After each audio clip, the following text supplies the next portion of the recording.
अल्हम्दुलिल्लाह वहदा वस्सलातु वस्सलाम अला मन ला नबी अबादा अम्मा बाद। इस्लामी भाइयों, खाना पीना जो इंसान के काम दहन की लज्जत का सामान है, इस पर इंसान अगर अल्लाह रब्बुल आलमीन का शुक्रिया अदा करता है तो इसमें भी उसको अजर व सवाब मिलता है और खाना पीना उसके निजात का ज़रिया बन जाता है। सही मुस्लिम शरीफ की हदीस है, रसूल अकरम सल्लल्लाहु अलैहि वसल्लम ने फरमाया, इन्नल्लाह ला यरदा लिल अब्दि अन याकुल अल अकला फयहमदुहु अलैहा व यशरबु शरबा फयहमदुहु अलैहा।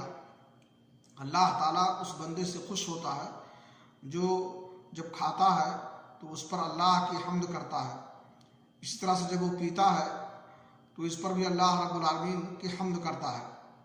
हदीस से मालूम हुआ कि खाना पीना अल्लाह रब्बुल आलमीन की रज़ा का बाइस होगा, जो उस पर अल्लाह रब्बुल आलमीन की हम्द व सना बयान की जाए और उसका शुक्रिया अदा किया जाए।